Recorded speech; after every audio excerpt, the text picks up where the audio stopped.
मतलब जिस तरह से रहमान इसे मार रहा है, पीछे जो लोग खड़े हैं उनका रिएक्शन वैसा है ही नहीं। इतना गंदे तरीके से मार रहा है, पीछे अगर मैं खड़ा होता तो ऐसा होता ना।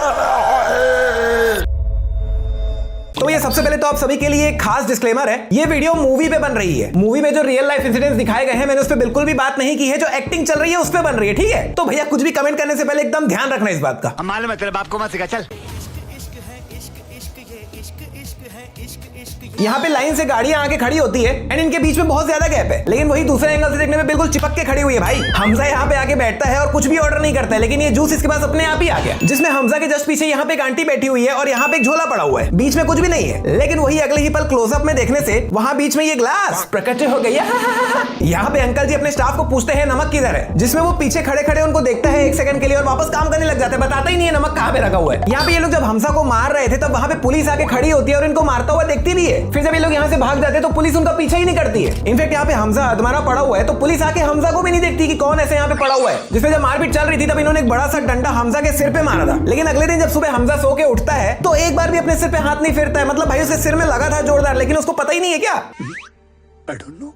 बाय द वे, अगर आप इंस्टाग्राम पे मुझे फॉलो नहीं करते तो कर लो यार, रिसेंटली 10,000 फॉलोवर कंप्लीट हुए, 100,000 तो करवाओ कम से कम। कुछ दिनों बाद अंकल जी हमजा को इस चाय की दुकान में लेके आते हैं और जो भारी कॉन्फिडेंशियल बातें कर रहे हैं ना, रहमान डकैत फलाना ठिकाना, अरे भाई इतनी कॉन्फिडेंशियल बातें अपनी दुकान में जाके करो ना, दूसरे की दुकान में आके क्यों कर रहे हो। जिसमें जस्ट पीछे अंकल खड़े हैं चाय बना रहे, वो तो सुन ही रहे होंगे क्या चल रही है इनमें बातें। और एक सेकंड, ये दोपहर में धंधे के टाइम में ये लोग यहाँ पे क्या कर रहे हैं, अपनी दुकान में जाके जूस बेचो ना भाई, और वहीं पे डिस्कस भी कर लो। रहमान डकैत का बेटा नईम एकदम खुला बिना शील्ड के बिना प्रोटेक्शन के यहाँ पे खड़ा हुआ है और इसके बॉडीगार्ड भी इसके अगल बगल में खड़े हुए हैं, जिसमें सामने बंदा गन निकालता है, 8 से 10 शॉट्स फायर करता है और कमाल की बात है एक गोली भी जाके नईम को नहीं लगती है।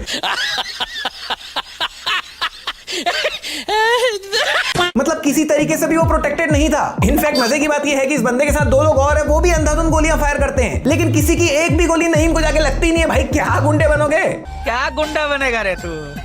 जिसमें ये लेफ्ट में ब्लू कुर्ता ऊपर गन करके कहां गोली चला रहा है, भाई नईम सामने खड़े रहे ऊपर वहां गोली चला रहा है। मतलब जब ये गोलीबारी स्टार्ट हो रही होती है तो पहले ही हमजा इस बच्चे को खींच के पीछे कर देता है। फिर ये लोग गन्स निकालते हैं, गोलियां चलाना चालू करते हैं। 5-10 सेकंड बाद जब सेम सीन को दूसरे एंगल से दिखाया जाता है, गोलियां चल चुकी है, तो उधर साइड में देखो हमजा फिर से उस बच्चे को खींच के पीछे कर रहा है, जो कि वो पहले ही कर चुका था। सेम ही क्लिप को 2 बार डाल दिए, पहले और बाद में भी। यहाँ पे इस गन का पोजीशन कुछ ऐसे पड़ा हुआ है, लेकिन जब हमजा इसे उठा रहा होता है तो उसका पोजीशन चेंज हो जाता है। अब इस टेबल पे येलो कपड़ा लटका हुआ है, लेकिन वही दूसरे एंगल से देखने पे पिंक कपड़ा लटका हुआ है। बॉडीगार्ड यहाँ पे छुप के गोलियां मार रहा था, लेकिन पता नहीं एकदम से क्या झुचकी जगती, खुले में आके गोलियां मारना चालू कर देता है भाई। और कमाल की बात यह है कि दूसरे एंगल से देखने पे वहां पे बॉडीगार्ड ही नहीं है, गायब ही हो गया, खाली नईम बैठा हुआ है वहां पे। टेबल के पाए पे यहाँ पे येलो कपड़ा लटक रहा है, लेकिन वही दूसरे एंगल से देखने पे पिंक कपड़ा लटक रहा है। और इसी दौरान कमाल की बात एक और होती है, बॉडीगार्ड जो गायब हो गया था वापस से अचानक से प्रकट हो जाता है, और प्रकट होते ही गोली भी लग जाती है। नहीं और खुले में आके मार, छुप के मार ही रहा था तू। यहाँ पे सभी धड़ाधड़ गोलियां चलाए पड़े हैं, सभी की गोलियां खत्म भी हो रही है, लेकिन हमजा जो गन पकड़ रखा है वो स्टार्टिंग से गोलियां चलाए पड़ा है, अंधाधुंध गोली चला चुका है, लेकिन उसकी गोली खत्म ही नहीं हो रही है। हमजा चलते हुए हाथ से गन नीचे फेंक देता है, लेकिन वही दूसरे एंगल से देखने पे पीछे नीचे कोई गन ही नहीं पड़ी हुई है। यहाँ पे इस वाले सीन में पता नहीं मेरे को क्या हुआ, मैंने पॉज करके फोकस करके क्यों देखा, और जब से मैं देख लिया मेरा ध्यान ही नहीं हट रहा है इस सीन से। रहमान डकैत का मुंह देखो यहाँ पे, और यहाँ पे जो एक और लाइन बन रही है, और वो देख के लिटरली ऐसा लग रहा है कि यहाँ पे उसका दूसरा मुंह है। भाई मेरा ध्यान ही नहीं हट रहा है, मेरे को वैसा ही दिख रहा है कि वहाँ पे 2 मुंह है उसके। आपके साथ भी ऐसा हो रहा है क्या, नीचे कमेंट में बताओ। कुछ दिनों बाद हमजा एंड पार्टी इसके घर आती है, इसके घर को उड़ाने के लिए, जिसके चलते इसके घर का सभी सिलेंडर ये लोग निकाल के हॉल में रखते हैं। लेकिन एक सेकंड, यहाँ पे लिटरली 8 से 10 सिलेंडर रखे हैं ये लोग। इतना सारा सिलेंडर इसके घर में क्या कर रहा था, जिसमें जब ये लोग इस घर को ब्लास्ट करके निकलते हैं तो पीछे ब्लास्ट का इंपैक्ट देख के ऐसा लग ही नहीं रहा कि अंदर 8 से 10 सिलेंडर फटा है। मतलब ऊपर नीचे का फ्लोर भी फट जाना चाहिए था भाई इतना सारा सिलेंडर में। तो यहाँ पे ये अपने बाइक से रस्सी बांध के दूसरे बंदे को पीछे खींच रहा होता है, और एक पॉइंट पे आके ये इसको कांटे में लटका देता है और खुद अपना बाइक लेके सीधा निकल जाता है। मतलब भाई वो रस्सी बाइक से बंधी हुई थी, तो अगर ये बंदा यहाँ पे एकदम से रुक गया तो बाइक पे भी इंपैक्ट आनी चाहिए ना, लेकिन वो तो रुका ही नहीं, सीधा निकल गया। और एक सेकंड, ये बाबू डकैत ऑटो में क्यों घूम रहा है, लयारी का वन ऑफ द मेन आदमी है ये, इसको तो बड़ी सी कार में घूमना चाहिए था।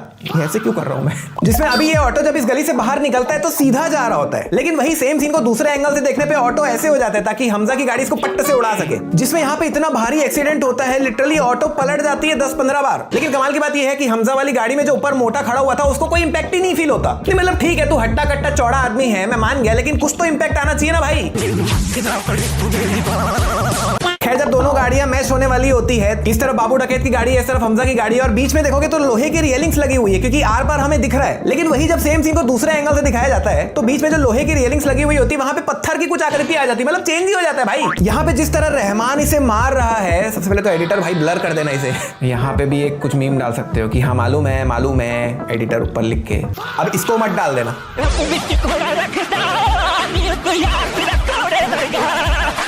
मतलब मतलब जिस तरह से रहमान इसे मार रहा है, पीछे जो लोग खड़े हैं उनका रिएक्शन वैसा है ही नहीं। इतना गंदे तरीके से मार रहा है, पीछे अगर मैं खड़ा होता तो ऐसा होता ना।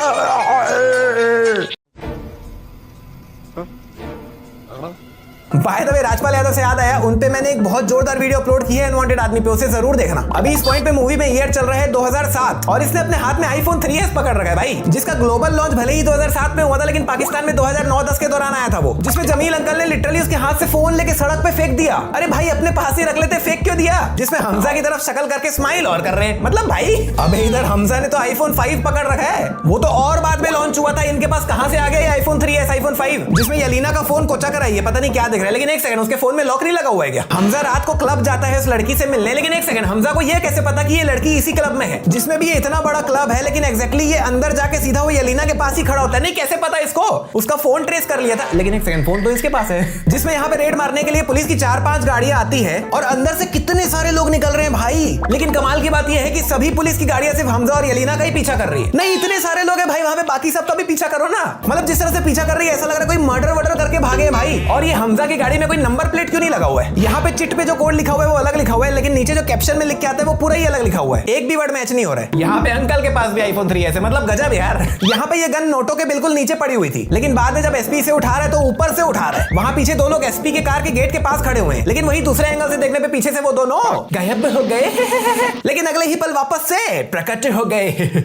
यहाँ इस सीन में हमजा का 2 मिनट के लिए रणवीर सिंह मोड ऑन हो गया था। कैसे कपड़े पकड़ रखे भाई। अभी करंटली मूवी में 2008 चल रहा है और इन्होंने 3D चश्मे पहन रखे। पाकिस्तान में जो फर्स्ट 3D थिएटर बना था वो 2010-11 के टाइम में बना था, तो अभी कैसे सभी टेक्नोलॉजी पहले कैसे आ रही है इनके पास, जिसमें यलीना जो चश्मा पहनी हुई होती है उसको उतार देती है और उतार के ही पूरा पिक्चर देख रही है। अरे क्यों पहनना भाई। और तो और ये लोग कब से यहाँ पे बैठे हुए पिक्चर देख रहे हैं और बातें कर रहे हैं, लेकिन पीछे पिक्चर की कोई आवाज ही नहीं आ रही भाई। रहमान की दोनों गाड़ियां लिटरली यहाँ तक आ गई और अभी तक इनको नहीं पता चल रहा है कि सामने कुछ गड़बड़ है। एसपी इतनी बड़ी फौज बना के खड़ा हुआ है, नहीं अंधे हो क्या भाई, दिख नहीं रहे क्या? और अगर ये यहाँ पे रोड ब्लॉक करके बैठा है तो रहमान को ये बात पता कैसे नहीं है? मतलब भाई रहमान भी अच्छा इन्फ्लुएंशियल आदमी है, कहीं ना कहीं से खबर चल जानी चाहिए ना उसको भी। और पीछे ट्रैफिक क्यों नहीं हो रहा है मुझे ये समझ नहीं आ रहा है। मतलब इन्होंने एक पूरे रोड को ब्लॉक करके रखा हुआ है, तो यहाँ पे जो गाड़ियां आ रही है उनको पहले ही मतलब ट्रैफिक हो जाना चाहिए था ना, क्योंकि वो आगे तो जा ही नहीं पा रही है गाड़ियां। लेकिन रहमान के पीछे भी जो गाड़ियां आ रही है वो भी नॉर्मली आ रही है, मतलब क्या हो रहा है समझ नहीं आ रहा है। एसपी ने सामने वाले कार की टायर में रॉकेट मारा और वो बंदा लिटरली ऐसे ऐसे ऐसे करके आधा किलोमीटर तक घुमाए पड़ा सीधा जाके ब्रिज से नीचे गिर जाता है। अरे भाई हैंड ब्रेक लगा दे, ब्रेक लगा दे, रोक दे, गाड़ी खड़े कर दे अगर नहीं कंट्रोल हो रही है तो। जिसमें सामने एसपी असलम ने यहाँ से लेके यहाँ तक पूरा डेरा लगा के रखा हुआ है, लेकिन वही जब गाड़ी नीचे गिर रही होती है तो इस वाले एंगल से देखने पे दूर दूर तक एसपी असलम कुछ दिख ही नहीं रहा वहां पे। इनफैक्ट रहमान तरफ भी जो इतनी सारी गाड़ियां खड़ी हुई है ये वाले एंगल से देखने पे वहां पे भी कुछ नहीं है, मतलब पूरा ब्रिज खाली हो गया है। अब यहाँ पे एसपी असलम भैया पुलिस है अंधाधुंध फायरिंग चालू कर देता है, जबकि पीछे नॉर्मल लोग भी खड़े हुए हैं और उनको भी लग रही है गोली। जिसमें गोलियां चलाने के दौरान अंदर रहमान इसको बोलता है कि जाके उजैर को बता दे, और वो लिटरली उसको यहाँ से निकल के जाने बोलता है। अरे भाई फोन करके बता दो ना, आईफोन 3, 5 सबके पास लेटेस्ट मॉडल जो है।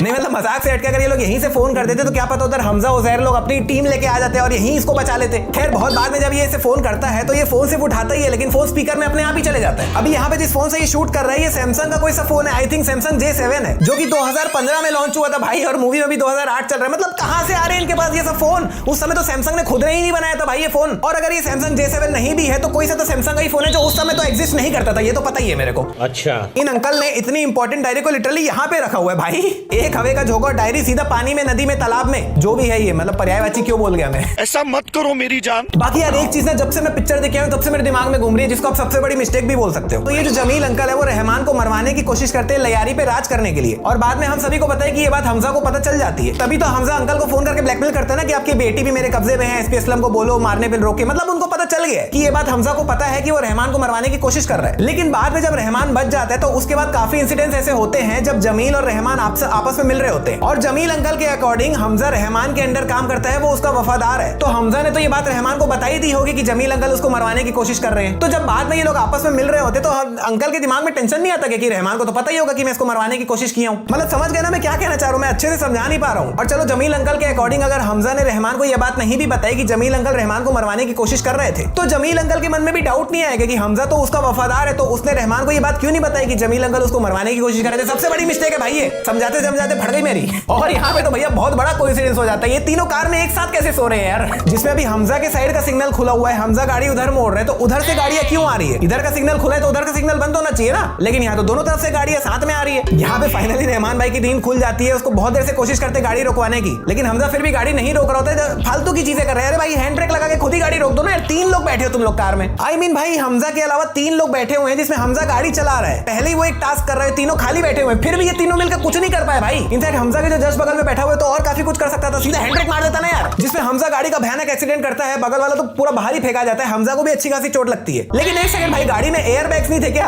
आई मीन इन लोग उस जमाने में आईफोन 3, 5 रखे हुए हैं, सैमसंग का फोन रखे हुए हैं, तो इस गाड़ी में एयर बैग क्यों नहीं थी भाई? जिसमें भाई ये रहमान की गाड़ी है, ऐसे इन्फ्लुएंशियल लोग की गाड़ी तो और ज्यादा प्रोटेक्टेड होती है। लेकिन बाद में जब एसपी असलम इन पे गोलियां चला रहा था तो एक गोली लगते ही इसकी कार की कांच भी फूट गई थी। मतलब कान कौन सा आदमी है भाई तू? यहाँ पे रहमान का दूसरा बंदा बाइक में आता है और गाड़ी को पटक के इसके पास आ रहा है। अरे भाई गाड़ी को स्टैंड लगा के खड़े कर देता, पहले ही तुम लोग जंगल में सुनसान जगह में हो, उसकी गाड़ी की तो बैंड बजी पड़ी है, एक ही बाइक है, एक ही साधन है तुम्हारे पास वापस जाने के लिए, उसको भी पटक दे, उसको भी तोड़ दे। यहाँ पे फिर से वही होता है, रहमान भाई इसको बोलते हैं कि जाके उस कमीने का पीछा कर। अरे भाई पीछा करवाने से पहले फोन करके एटलीस्ट बाकी लोगों को तो बता दो, ताकि उनको पता तो चले कि हमजा ने धोखाधड़ी की है। अब मेरे को समझ नहीं आ रहा मैं हमजा के साथ हूँ या रहमान के साथ हूँ। भाई मैं पहले ही बोला ये मैं मूवी पे वीडियो बना रहा हूँ, मैं जो बोल रहा हूँ मुझे ये जज मत करना कि मैं गलत आदमी के साथ हूँ, ये सिर्फ फन के लिए वीडियो बन रही है। 2 बार डिस्क्लेमर देना पड़ रहा है। बताओ, रहमान जब कार से निकल के जंगल की ओर भाग रहा होता है तो उधर पीछे एसपी भी उसका पीछा करता है, लेकिन एसपी के साथ इतनी सारी पुलिस फोर्स थी, एक जन भी एसपी के साथ नहीं जाती उसका पीछा करने, एसपी अकेला ही जा रहा है रहमान के पीछे। और ये मोटा आदमी तो अलग ही लेवल पे चल रहा है, याद है ना ये वही है जो गाड़ी के ऊपर खड़ा हुआ था, इंपैक्ट कुछ नहीं हुआ था। इस बंदे के अभी यहाँ पे हेडशॉट लगा हुआ है, दिमाग में गोली लगी हुई है, लेकिन बंदा धड़ाधड़ गोलियां चलाए पड़ा है, फिर 3-4 गोली और लगती, फिर धड़ाधड़ गोलियां चलाए पड़ा है, फिर 4-5 गोली और लगती, फिर धड़ाधड़ गोलियां चलाए पड़ रहा है। मतलब कोई फर्क ही नहीं पड़ता, बंदा लिटरली तभी रुकता है जब पूरी तरीके से ब्लास्ट हो जाता है। +20। यहाँ पे ये दोनों गन्स नीचे ही गिरी थी, लेकिन वही दूसरे एंगल से देखने में नीचे कोई गन पड़ी ही नहीं है, गायब हो गई। बहुत बोलते हैं ना गायब हो गया, नहीं बोला नहीं बोला, लो भर दिया ऊपर वीडियो में, गायब हो गया, प्रकट हो गया। यहाँ पे फिर से इसका फोन आता है, जोरदार रिंगटोन बजता है, लेकिन एक सेकंड फोन तो साइलेंट पे है, रिंगटोन कैसे बज रहा है? जिसमें अभी जब ये फोन उठाता है तो स्पीकर में डालता है, दूसरा बटन दबाता है तब गया स्पीकर में, पहले नहीं डाला था इसने स्पीकर में। हमजा बाद में रहमान को हॉस्पिटल लेके आता है, जिसमें हमजा खुद भी काफी जख्मी हुआ पड़ा है, लेकिन वो अपना इलाज कराता ही नहीं है, रहमान को छोड़ के सीधा ऐसे ही घर निकल जाता है। अरे भाई हॉस्पिटल तक आया था, अपना भी इलाज करा लेता यार। जिसमें जब हमजा यहाँ से निकल रहा होता है तो उधर बगल में ऑटो वाला पलट के हमजा को देख रहा है, लेकिन वही सेम सीन को दूसरे एंगल से देखने पे ऑटो वाला सामने कैमरे से बातें कर रहा है। अरे भाई इलाज करा लेता यार, हॉस्पिटल में इतनी दिक्कत तो नहीं होती है, हॉस्पिटल गया था करा लेता ना इलाज। खैर अगर आपको मूवी में रहमान डकैत का कैरेक्टर पसंद आया था तो मेरी 30 मार खाने वाली वीडियो जरूर देखना, और ये राजपाल वाली वीडियो भी जरूर देखना भाई, बहुत इंटरेस्टिंग बनी है। और अगर ये वीडियो बताई तो वीडियो में 10,000 लाइक्स कंप्लीट करवा दो, चैनल को कर लो सब्सक्राइब, और हम मिलते हैं आने वाली एक और कमाल की वीडियो में।